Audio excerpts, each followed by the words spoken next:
Pretend you are my wife tonight. That sentence was the beginning of something Lia Ramírez could never have imagined. The night shimmered in golden lights, raised glasses, and rehearsed laughter. The main hall of the Valderon Hotel overflowed with luxury. At the center, the bride and groom moved to the rhythm of a slow waltz while the most important guests surrounded the dance floor as if the world revolved only around them. At a table set off to the side, almost hidden by the velvet curtains, Lia watched in silence, holding a glass that had already lost its bubbles. She did not belong there. Not to that kind of party, not to that kind of people. She had been invited out of courtesy. A coworker had dragged her along, promising that it would be good for her to get out a little. But all Lia felt was discomfort. Her olive green dress was pretty but simple. The sequins of the other guests made her seem invisible. Still, she sat upright, carrying herself with a natural elegance that had nothing to do with money. As the waiter refilled her glass, she heard excited murmurs. Several heads turned toward the main entrance. "There he is," whispered a woman. "Álvaro Saavedra." Lia lifted her eyes and saw him cross the doorway, impeccable, in a perfectly tailored black suit, carrying that aura of total control that commanded respect without effort. He did not need to speak to be obeyed. He was the youngest man to ever run a major business group in the country, a millionaire known as a sharp and reserved strategist. But something about him that night was different. His gray, weary eyes seemed to carry an invisible weight. He walked beside a woman in a scarlet dress who radiated power and poison in equal measure.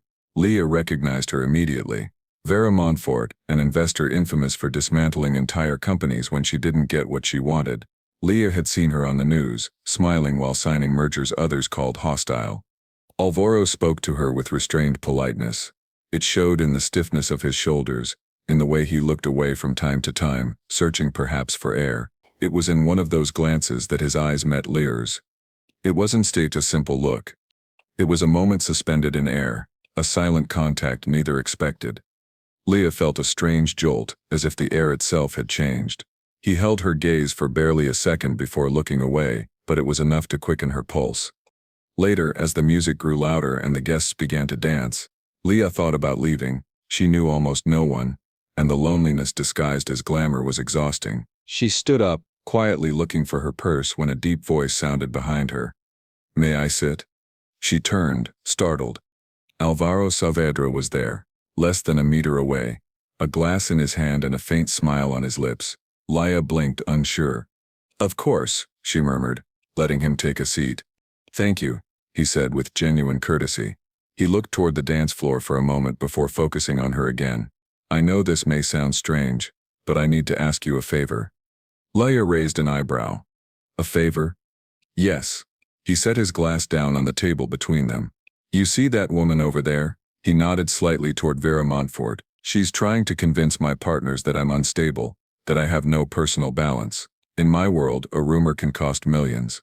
If she sees me accompanied, or better yet, married, that rumor dies." Lia stared at him, not fully understanding. "Married? I need you to pretend to be my wife tonight." He said it calmly, without melodrama, "just for the wedding. No one will get hurt." Silence fell heavy between them. Lia set her glass down on the tablecloth. "Why me?" He studied her carefully before answering. "Because you're the only person here who doesn't owe me anything. No favors, no contracts, no invitations, and that makes you believable." Lia let out an incredulous laugh. "And what do I get out of this?" Álvaro leaned forward. "I recently reviewed the donation records of my foundation. There's a library in the La Alameda neighborhood, right? It's about to close due to lack of funding." Lia's eyes widened in surprise. "How do you know that?" "Because the name of the main restorer is Lia Ramírez," he said without hesitation, "and because I care. If you agree, the library will have full funding by tomorrow morning." Lia froze. That library had been her refuge since childhood, where she learned to read, where she worked weekends to keep it alive. The idea of losing it hurt more than she wanted to admit. "Just pretend," she finally asked.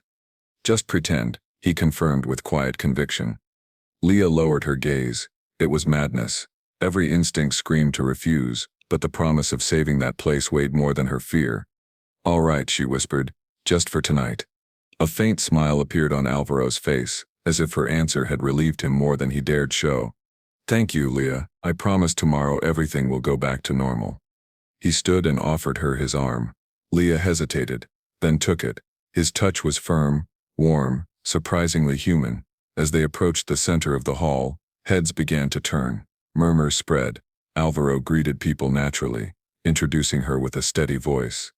"My wife Lia." His tone was so convincing that for a second she almost believed it herself. The event photographer stopped them, asking for a picture for the society pages. Álvaro slipped an arm around her, leaning just enough for their faces to be close. Lia felt his breath brush her cheek. She smiled nervously, and he noticed. "Relax," he murmured without looking away from the camera. "Just look at me." She did, and in that instant time seemed to stop. There was something in the way he looked at her, as if he were truly seeing her for the first time. A look deeper than any pose. The camera captured exactly that moment, the precise instant when fiction looked like truth. The flash lit up the room. A few seconds later, phone screens began to glow. "Did you see that?"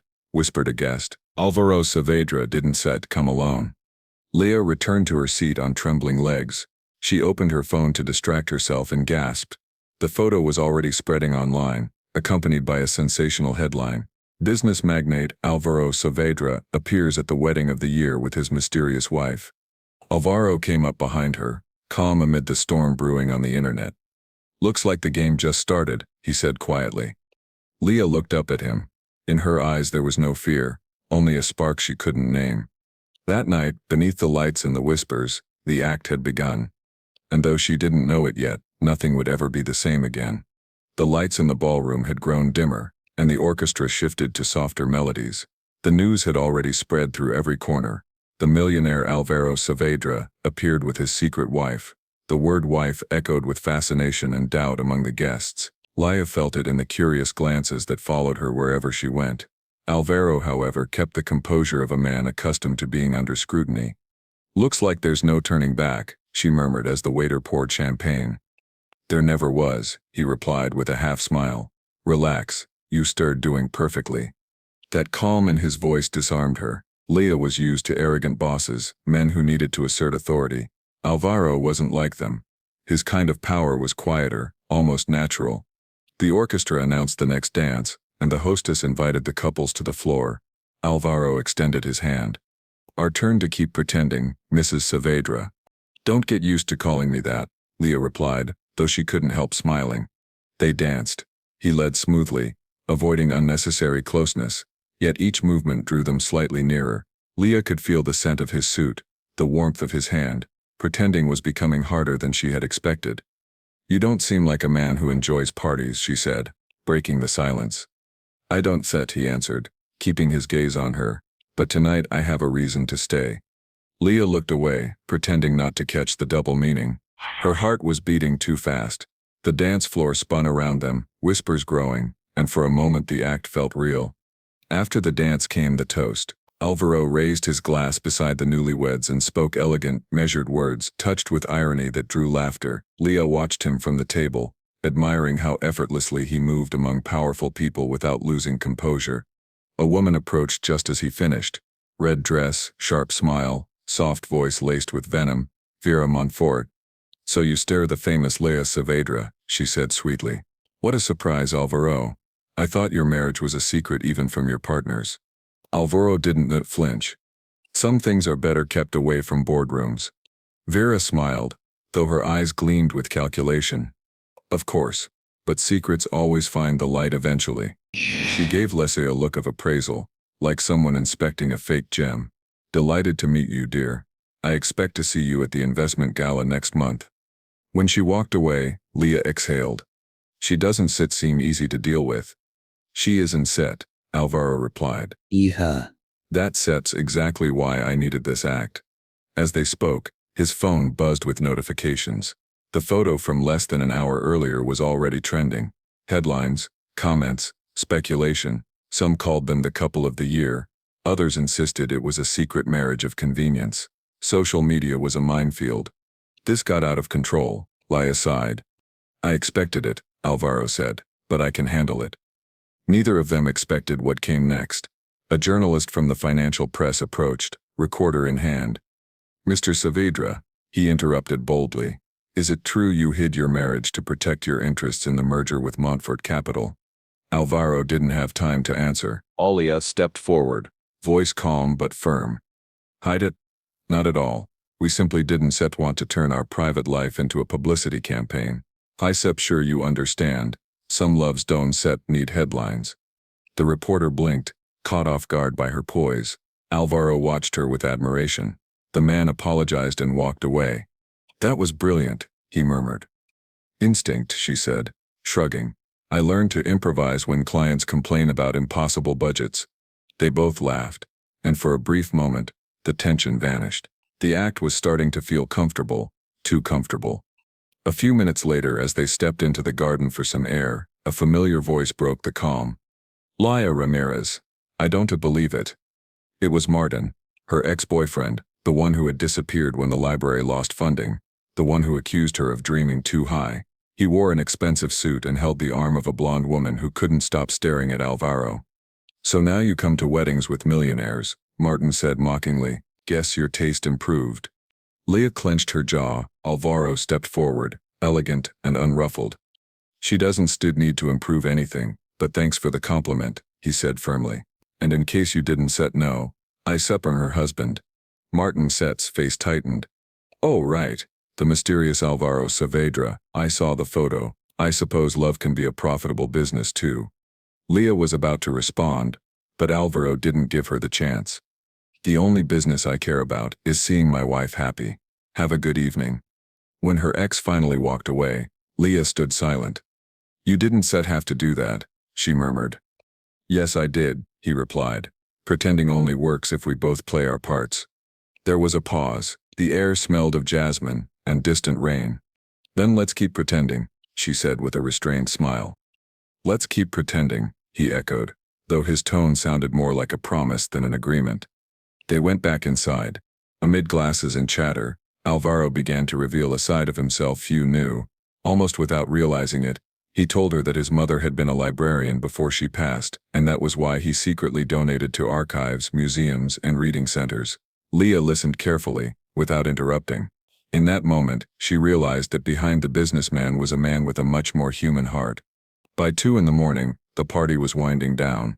Álvaro said his goodbyes to several guests while Lia waited in the lobby. When he returned, he offered to walk her to her car. Thank you for everything, she said. I did my part. And you did better than I imagined, he replied. Tomorrow I'll talk to the foundation. The library will be safe. Lia searched his face for a trace of irony, but found none. His voice carried sincerity. Then see you tomorrow, she said, extending her hand. He took it, squeezing gently. See you tomorrow, Lia. As she got into the car, she thought it was all over, but when she reached her apartment, she found an envelope under the door. No sender. She frowned and opened it. Inside was a single sheet of paper with a short message. Do you really think it was a coincidence? Ask about the stability clause. Without it, Álvaro Saavedra loses control of the group. Lia froze, the paper trembling in her hands. The echo of the wedding laughter still rang in her mind, but now everything sounded different. Maybe that night hadn't been an innocent deal after all. Maybe she had stepped into a game much bigger than she imagined. Dawn found Lia in front of the doors of the old La Alameda library. The building smelled of damp paper, memories, and broken promises. The lights were still off, but the echo of the children's footsteps who had once run through those stacks seemed to still inhabit the place. She entered slowly, using the keys she had kept since the years she worked there on weekends. The silence was so dense she could hear dust settling. She walked to the table at the back where she used to read while waiting for her father to come pick her up. He never arrived on time. Sometimes he never arrived at all. She sat in that same chair, the wood cold beneath her hands. She remembered the last promise he had made before disappearing. Someday you will have your own place full of books, I promise you. Since then, Lia had learned that promises were not enough.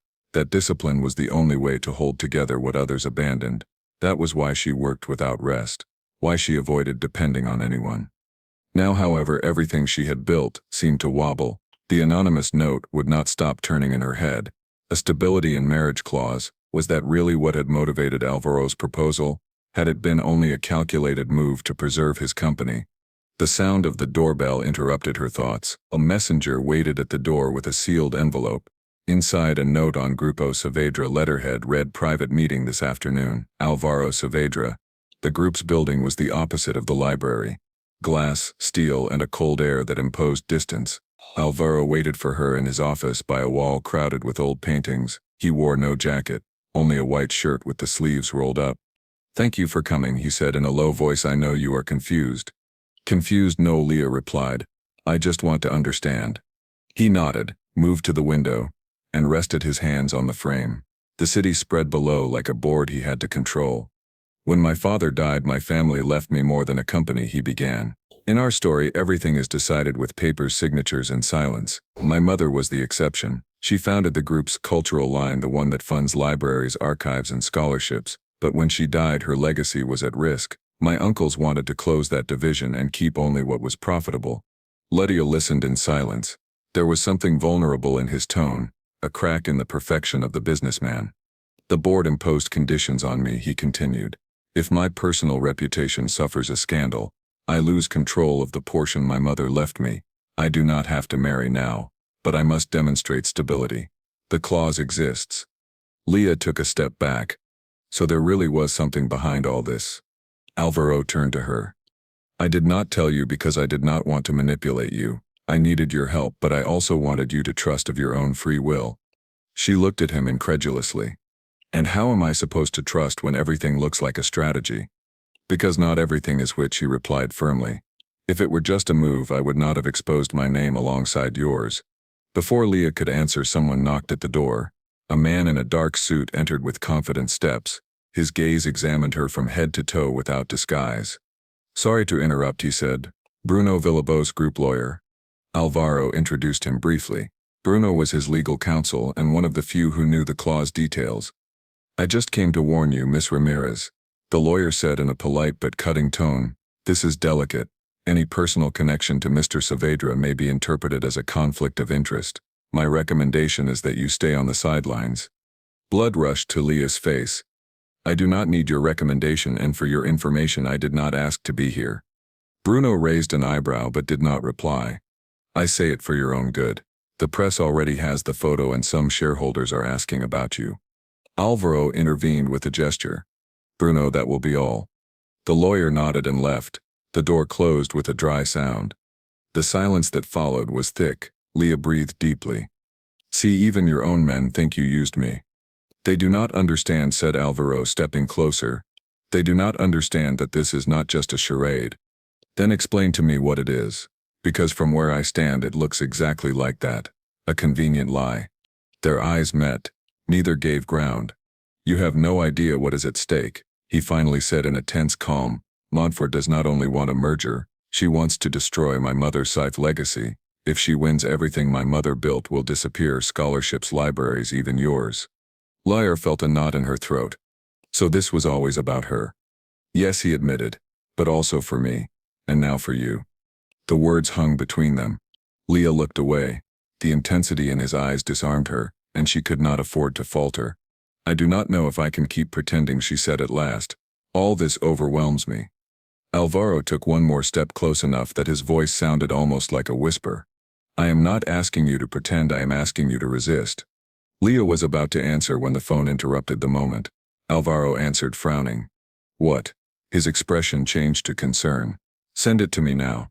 He hung up and opened the email on his screen.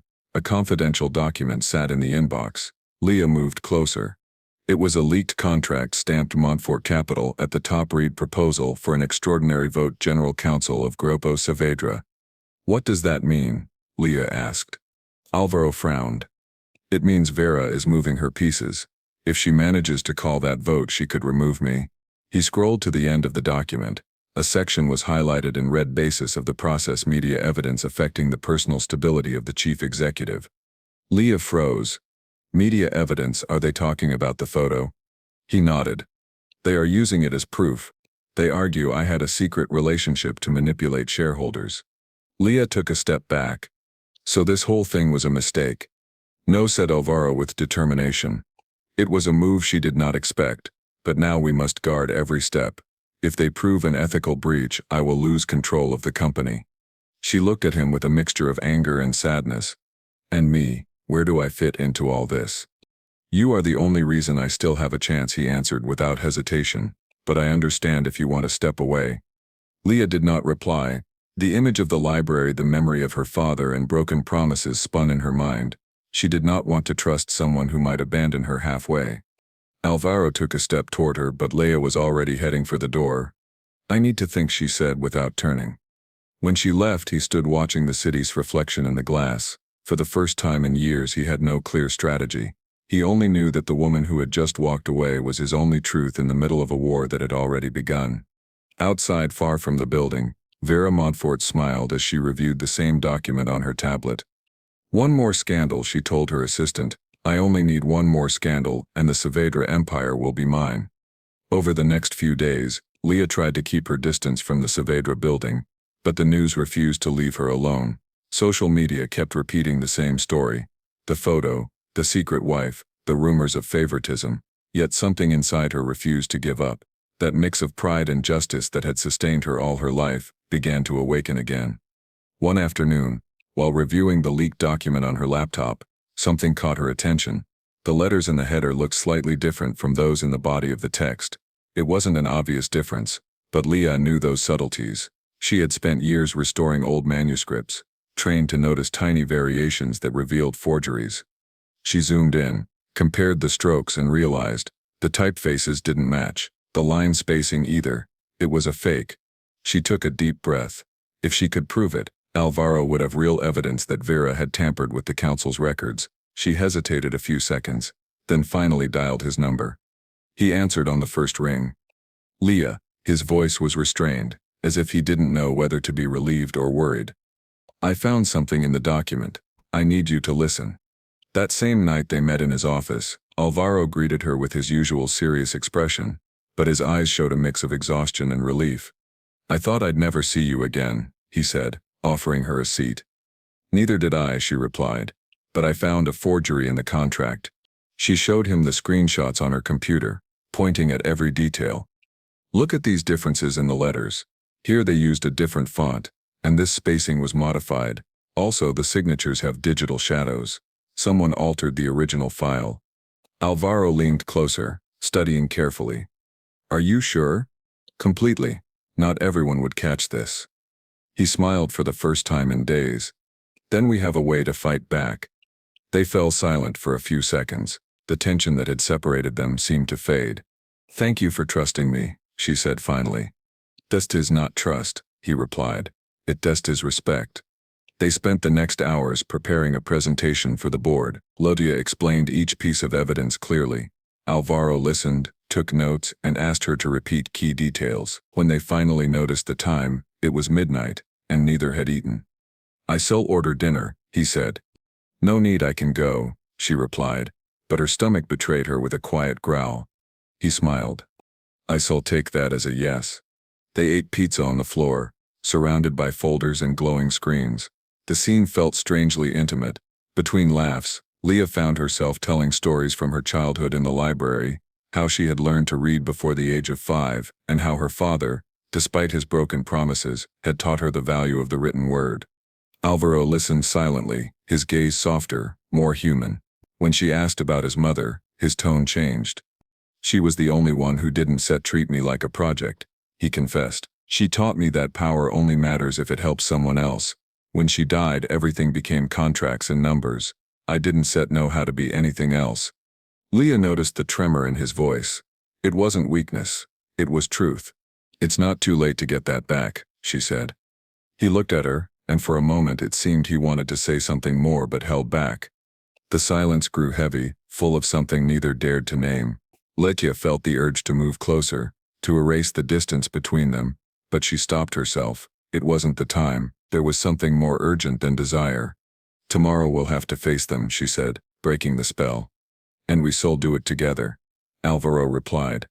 The extraordinary board meeting took place the next day. Vera Montfort arrived with her team and a smug smile. She presented the leaked document as proof that Álvaro had hidden information from the council, but before she could continue, he took the floor. Before accepting those accusations, he said firmly, "I'd like to show you something." On the screen appeared Lia's presentation. Calmly, she explained the technical details, the font inconsistencies, the digital editing traces. Each slide dismantled a part of Vera's argument. The board members began whispering among themselves. When she finished, silence filled the room. So, Álvaro said, the question isn't set whether the document is real, it sets who forged it. Vera tried to hold her composure, but the flicker in her eyes betrayed her. This is a distraction, she muttered, her voice almost cracking. No, it sets the truth, he replied. And truth, Miss Montfort, cannot be bought. The vote was postponed. The blow had landed hard. As they left the room, Álvaro stopped beside Lia. You did it, he said. She shook her head with a small smile. We did it. For the first time, they both breathed without feeling the weight of the world on their shoulders. That night, while the city slept, Álvaro quietly signed a transfer to the Cultura Viva Foundation. The funds would go toward the full restoration of the La Alameda Library. There were no press releases, no announcements, just an electronic signature and a silent decision. He saved the document and for a moment imagined Letcia's expression when she found out, but he decided not to tell her. He wanted her to keep believing that her effort alone had saved that place. Later, he found her on the terrace, gazing at the horizon. The wind toils her hair, and the moonlight traced her features. You should rest, he said, stepping closer. I've tried. My mind won't stop, she replied without turning. He leaned on the railing beside her. I get it. Sometimes silence is louder than everything else. They stood looking at the city lights. Neither spoke. They didn't need to. The air between them carried everything left unsaid. For a second, Álvaro lifted his hand, uncertain if he should touch her face. Lia turned slightly, but both stopped at the same time. The tension softened into something quieter, an unspoken promise. Tomorrow will be a new day, she finally said. Yes, he replied, and this time together. The new day came with calm and hope. The media began publishing articles questioning the authenticity of the leaked document. For the first time in weeks, Álvaro seemed to have control again. Lia returned to her routine at the library, believing the storm was finally passing. But peace didn't last. That same afternoon, a new headline exploded online. Lia Ramírez, the woman behind the Saavedra scandal, allegedly planned to marry the businessman for financial gain. The article included her photos, emails taken out of context, and anonymous statements calling her a gold digger. Lia felt her stomach drop. The final line froze her blood. Sources inside the group confirmed the relationship was calculated. Leaks are being investigated from within the executive president's own circle. Her face went pale. From inside Álvaro Saavedra's team. That night, Lia's phone never stopped ringing. Journalists, acquaintances, even her supervisor at the library, all her effort, all her dignity, seemed to crumble at once. And somewhere inside the Saavedra building, a shadow watched the glowing screen with a satisfied smile. The war had only just begun. The news hit like a storm. Headlines repeated her name over and over again. Lia Ramírez, the woman who deceived millionaire Álvaro Saavedra. Social media overflowed with snap judgments and cruel stares. Her phone wouldn't stop ringing, but she no longer answered. She shut herself inside her small apartment, curtains drawn, heart in knots. Deep down, something told her the information hadn't come from outside but from within Álvaro's own circle. She didn't want to believe it, but every line in those articles pointed to internal sources. Betrayal hurt more than humiliation. That night, Álvaro walked through the hallways of Grupo Saavedra. His face hardened. He carried his phone in one hand, a file in the other. He had ordered an internal trace to find out who leaked the altered emails. The answer waited on his desk: Bruno Villalobos, the lawyer who had sworn to protect him, his most trusted man. Álvaro closed his eyes for a few seconds before entering his office. Bruno was there, reviewing documents as if nothing had happened. Close the door, Álvaro ordered in a low voice. The lawyer obeyed, confused. What's going on? I want you to tell me why you did it, Álvaro said, throwing the report on the desk. Why did you leak the information to the press? Bruno went pale. I don't know what you are talking about. Álvaro slammed the table. Don't lie to me. The server connections lead directly to your email. You handed over the files that destroyed Lia. Bruno looked at him with a mix of pride and resentment. She was manipulating you, Álvaro. All I did was protect you. I couldn't stand watching you risk everything for a woman who came out of nowhere. That wasn't your decision, Álvaro said coldly. Bruno stepped closer. I built you back up when no one believed in you. I saved you during that first merger lawsuit, and now you throw me away for some restorer. The silence that followed was sharp. You set fired, Álvaro finally said, "and I never want to see you again." Bruno tried to argue, but Álvaro's stare stopped him. There was something stronger than anger in those eyes, disappointment. Meanwhile, Lia stood by her window, watching the rain fall over the city. She had packed her things, planning to stay with a friend abroad. She couldn't bear being the center of the scandal any longer. She had tried calling him, but there was no answer. Maybe that was for the best. The next day, however, her name returned to the headlines, not as the villain, but as the key to an unexpected declaration. The media was invited, and the conference room was packed with cameras. When he stepped up to the podium, his voice was steady, though the tension in his jaw betrayed him. "In the past few days, many things have been said about me and about a woman I deeply respect," he began. "Today, I want to make something clear. Any mistakes were mine. I was the one who involved her in a situation that never should have touched her." Murmurs filled the room. Álvaro took a breath. "Mrs. Lia Ramírez is not a gold digger. She didn't seek fame or money. She agreed to help me during a critical moment and did it with an integrity very few people have." A journalist raised his hand. "So are you confirming that your relationship was fake?" Álvaro met his gaze directly. "I confirm that it wasn't set what you think. Yes, it began as a temporary arrangement, but it was never a lie where it mattered. She was my ally when everything else was falling apart." He then projected the final evidence on the screen.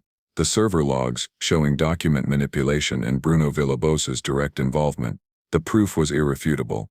"This board has been the target of an internal sabotage attempt," he said. "But today I Sepin not here to defend my company. I Sepin here to defend the name of someone who doesn't Sepin deserve what Sepin's been done to her." The room fell silent. Álvaro took an envelope from his folder and set it on the table. "The Lia Alameda library is already fully restored, but it wasn't set a gesture of compensation. It was recognition. From the very beginning I knew that woman was worth more than any contract." Lia watched the speech on her phone, alone, tears running down her cheeks. She couldn't believe what she was hearing. He wasn't just defending her, he was exposing himself completely to the press, to his partners, to the entire world. "I don't know if she still ever talked to me again," he continued. "But if she does, she still know that this time it wasn't set out of necessity, it was out of respect." He ended his speech and left without taking questions. Outside, cameras followed him, but he said nothing. Lia sat in silence long after the broadcast ended. The pride that had kept her standing began to give way to something deeper. Maybe she'd been wrong to think it had all been a power game. Maybe what existed between them wasn't calculation, but care. That night she returned to the library. The air smelled of fresh paint and polished wood. The shelves were full, the books restored, and at the entrance a small metal plaque read, "Restored with the support of Grupo Saavedra, in honor of those who believe in second chances." Lia ran her fingers over the engraving and smiled sadly. He had done it, without cameras, without recognition, just to keep a promise she never asked him to make. The next day, Vera Montfort called a board meeting, hoping to regain control, but her plan collapsed under the weight of Álvaro's evidence. The vote was quick and decisive. Vera lost her position as main investor. Relief came instantly, but it didn't last. As everyone began leaving the room, one of Álvaro's advisors approached with a folder. "You need to see this, sir." The document was a legal notice. Before being removed, Vera had filed an emergency clause with the board. The text was clear. Under the corporate reputation policy, the chief executive must demonstrate personal stability within 60 days through a public image and family accompaniment plan in order to restore the board's confidence. Álvaro exhaled in disbelief. "Family accompaniment?" "Yes, sir," the advisor said. "In other words, you must maintain the public image of your marriage, at least for a while longer." The news spread quickly. The media took it as confirmation of Álvaro and Lia's ongoing relationship. That same night, Lia received an anonymous email with a single line, "It's just not over. He still need you more than ever." She read it silently. Despite the fear and confusion, something inside her smiled. Maybe the story wasn't over. Maybe it was the beginning of something deeper than a lie. And while the city slept, Álvaro Saavedra stood by his office window, watching the reflection of the moon. He knew the next step wouldn't be a negotiation. It would be an act of faith. Because truth costs, and love does too. Dawn arrived with a different kind of silence. Álvaro Saavedra watched the city from his office, the same place that had witnessed legal battles, cold decisions, and loneliness. But that morning none of it mattered. The empire was safe, Vera Montfort had vanished from the scene, and yet he felt incomplete. The clock struck 7 when he grabbed his coat and left. He didn't tell his assistant, didn't schedule meetings, he only knew one thing. He had to see her. The La Alameda Library was open, bathed in golden sunlight. The new windows reflected the sky, and the hall smelled of clean paper and hope. Lia was there, arranging books on a restored wooden table. She looked simple, hair loose, carrying a calmness he hadn't seen before. When she saw him, she froze. For a moment, neither spoke, only the soft rustle of turning pages filled the air. "You came," she said finally, her eyes steady. "Yes," he replied quietly, "and not to ask you to keep pretending." Lia raised an eyebrow. "Then what for?" Álvaro took a deep breath. "To ask you to write our story again, but this time without masks, without contracts, owing nothing to anyone." She studied him for a long moment. "And what kind of story would that be?" "A real one," he said. "One where there are no winners or losers, just two people who choose each other for no business reason." Lia set the books on the table and crossed her arms. "Sounds nice, but I've learned that words can sound perfect when you have the means to back them up." He stepped closer, slowly. "I don't want you to believe what I say. I want you to believe what I do." A long silence lingered before she spoke again, her voice firm. "If you truly want to start something, I have conditions." He nodded. "I am listening." "Honesty, real time and presence," she said, counting each one. "No excuses, no hiding behind work or fear.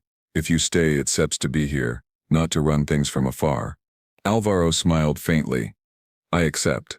But I have one condition too." "Which one?" "That when things get hard, you don't run away like last time." Lia held his gaze and nodded. "Deal." The tension faded, and for the first time in weeks, the air felt light again. 2 weeks later, the library reopened officially. The event was simple. No press, no cameras. Just neighbors, a few children, teachers, and community friends. Soft music played, laughter filled the air, and the scent of fresh coffee mingled with that of new books. Lia moved among the guests, greeting people, helping children pick stories when a familiar voice sounded behind her. "Looks like you did it." She turned. Álvaro stood there wearing a gray jacket and holding a bouquet of sunflowers. "We did it," she corrected, "and I'm glad you's up here, without cameras." He laughed. "I promised myself there'd be no spectacle this time." The local mayor took the microphone to thank them for the restoration. Then he invited Loba to read a short piece to inaugurate the new room. She chose a text about second chances. Her voice trembled at first but soon grew steady. As she read, Álvaro watched her with a mix of pride and tenderness. There was no glamour, no flashes, no fancy suits, just a brave woman speaking from her heart. When she finished, the crowd applauded. A few children ran to hug her. She smiled, and among the crowd, her eyes met his, just for a second, but it was enough to understand each other without words. Later, when everyone began to leave, they found themselves alone in the garden outside. The sunset painted orange tones across the trees. "I never thought I'd see you here," she said. "Neither did I," he admitted, "but I needed to close this chapter with you." Lia smiled, though her eyes grew wet. "I guess we both learned something. That truth costs, but it's worth it," he said softly. "And that love isn't proven with contracts, but with time." They looked at each other, and this time there were no doubts, no fear. Álvaro stepped closer, slowly, letting the silence speak. Lia didn't move away. The kiss came naturally, inevitable, without rush or spectacle. There was no audience, just the breeze, the smell of books, and the soft hum of the neighborhood. It was the right place.